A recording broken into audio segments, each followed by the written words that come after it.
In the last month alone, Iran has sentenced 14 political prisoners to death and executed at least 135 people. That is the second highest monthly total in 2024. And rights groups say the Islamic Republic is continuing to use capital punishment as a means of quelling dissent. Now, this comes amid a series of high-profile arrests of Iranian dissidents, from rapper Toomaj Salehi, who was arrested for his lyrics condemning the killing of Mahsa Amini for improperly wearing a hijab, to Nobel Peace Laureate Narges Mohammadi for her advocacy for women's rights that the Islamic Republic has called collusion against state security. Well, in October of 2024, German-American Iranian dissident and journalist Jamshid Sharmahd was executed after being kidnapped by Iranian forces in Dubai in 2020 and then detained and tortured for 4 years without fair trial. Well, joining us now is his daughter, Jamshid Sharmahd, who has been campaigning for years to try to free him, along with foreign policy expert Walid Fares, the author of Iran, Imperialist Republic. So, Gazelle, I'd like to begin with you. What is the latest information that you have about the execution of your father, Jimmy? Where is his body?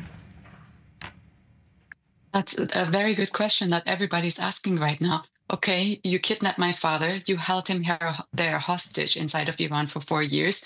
Nobody had access to him. You took away all of his rights. And then on October 28th, you come out and say you executed him. Well, where's the body? Who executed him? We don't believe anything that they say, because these are terrorists. 1 week later, after the German government closed all of the Iranian consulates inside of Germany, they changed their story and officially said, no, he passed away. So you can see that we cannot trust a word of these terrorists. So I'm waiting still for the US government and for the German government to go to Iran and to locate my father's body and bring him back to us. This has still not happened. Gazelle, in September of 2023, we know that the U.S. issued a sanctions waiver for banks to transfer $6 billion of frozen Iranian funds, essentially to pave the way for the release of 5 Americans who were being held by the Islamic Republic. Why was your father not included in that, from what you understand? Another unanswered question that we have. We wonder still who decides which hostages get rescued and which are condemned to death. If you look at September last year and the hostages that were brought back, none of them were critics of the Islamic regime. None of them were dissidents. None of them were kidnapped. My father was kidnapped in Dubai and taken to Iran by the regime.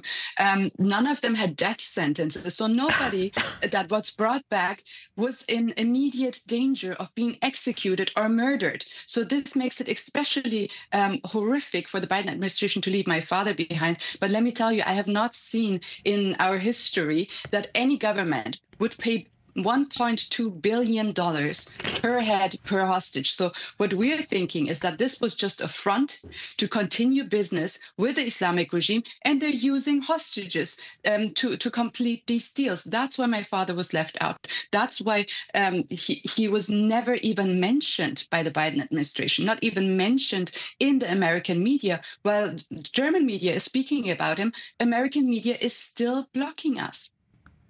Walid, I'm interested to hear your take on this. Why do you think Gazelle's father was not included in any deal by the U.S. government? And why, in your estimate, was Jimmy executed in October after 4 years?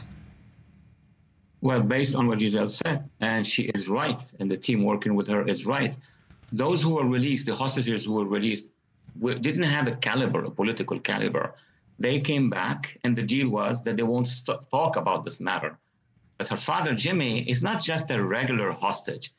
As she said, and the world knows, they sent the Islamic regime sent a team of intelligence officers to another country, which is the UAE, under our protection, to kidnap him, take him through 2 other countries, that's the UAE and Oman. And this is the type of thing you do if that person is very, very dangerous to you, because he was a freedom journalist. He was feeding the Iranian people with a space of liberty. So obviously this is a different situation. And my concern is that because of the Iran deal, because of the money going from the Biden administration, not maybe from their pockets, but from accounts they control, to the regime, there must have been brokers who would make money from that regime after it goes to those who control the regime there. And that may be the reason why The rulers, Khomeini's rulers in Tehran told the Biden administration, we're not going to release him at this point in time.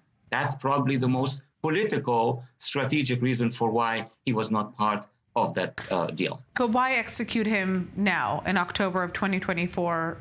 I mean, this is just 2 months ago. It's amidst, obviously, a raging war in the Middle East. I am sure that there are multiple theories. Giselle and her lawyers or teams, they're exploring everything. I would say from my own perspective, they were afraid that there would be a new administration here in the United States. And this administration is going to conduct a whole investigation of the Iran deal. They didn't want to have the risk of a President Trump forcing the regime to release him, as he has been saying about the hostages in Gaza. We all heard what he said, that circumstances could change. Right. They didn't want him to be out in the diaspora and free to talk.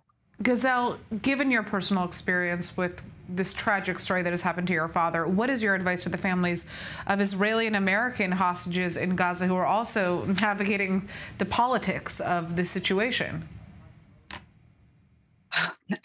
The families are so often abused for political campaigns. Hostages should not be part of any political campaign of any administration.